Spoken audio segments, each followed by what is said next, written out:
The voice of my beloved comes leaping upon the mountains, skipping upon the hills. So I believe this verse is actually speaking of Christ. It's a prophecy about Christ, our beloved, who came in pivotal moments throughout history, throughout time, on the top of these mountains, working to bring us to a place where we can receive salvation, be reconciled to God, and step into God's eternal purposes. I believe that's what Song of Solomon 2:8 is referring to. Our beloved came leaping upon the mountains and skipping upon the hills. Okay.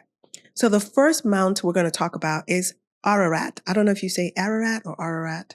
Maybe it's Ararat, but that's that's the name of the mountains, Ararat, and Genesis 8 verse 4. So Mount Ararat is where Noah's Ark finally landed.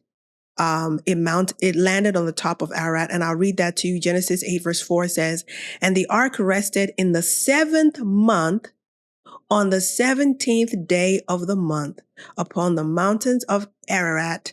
It means, now what does Ararat mean? It means the curse is reversed. So, this is important because, first of all, if you've been following me for any length of time, I've been talking about how there's so many components to understanding the spiritual language in the Bible. And one of those components is numbers. You also have colors, you have symbols, you have patterns. So everything in the Bible, I shouldn't say everything, most things in the Bible have a deeper meaning to them than just what you're seeing. Because, I mean, why do you think, like he says, the 7th month and the 17th day? There's a reason why he's saying that. Like, why didn't it land on the 8th month on the 26th day? You know what I mean? Like, it's not a coincidence that it's 7 and then 17 again. Because when you learn how to break down spiritual language, you're going to find out that 7 means God in heaven working on earth and in time. God is working on earth in time. The God of heaven working on earth. So 7th month, 17th day is significant, is basically what I'm trying to say. He's like pointing out that this is a significant moment where I'm working on earth and in time. And then the word Ararat, as I said, actually means itself the curse reverse. So that too is not a coincidence. God is trying to tell us something. I'm working on earth and in time because it's the 7th month, the 17th day. Oh, and by the way, where the ark landed, that place means the curse reversed. So now the question we have to ask then is, what was this curse that was reversed? Like what's happening here?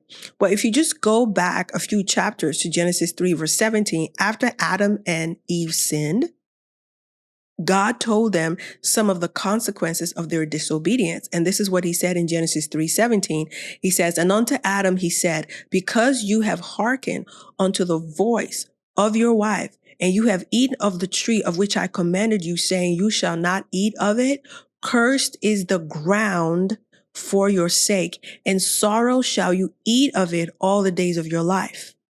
So there were a lot of repercussions for Adam and Eve's disobedience, but one of the main things was that the ground was now cursed because of that. How was the ground cursed? Well, it was cursed with water and fire, because water and fire on the earth are life-giving elements. In order for you to grow anything, you need a seed, you need water, and you need heat. You need fire, sunlight, something. Okay, so water and fire are meant to be life-giving elements, but when you have too much of them, they become destructive elements, such as a flood or a forest fire. Okay, so the ground was now cursed with water and fire, and it was at the flood, this flood with Noah, that God was actually taking care of, dealing with, removing the curse of water. Okay, so the curse that the ground had with water was taken care of through the flood. But now there's another curse that's still on the ground, and that's the curse of fire. And we'll talk about that later when we talk about one of the other mountains. But I'll just give you a preview by saying this, that basically at the cross is where the curse of fire on the ground was dealt with or lifted. How do I know this? Because again, when Moses was on another mountain, we're not going to talk about that particular mountain this time, but he saw burning bush on this mountain, and he saw this bush that was burning but wasn't consumed. And that was a foreshadowing and a prefigure of Christ dying on the cross and taking the fiery judgment of sin on our behalf, and also lifting the curse of fire that was upon the ground.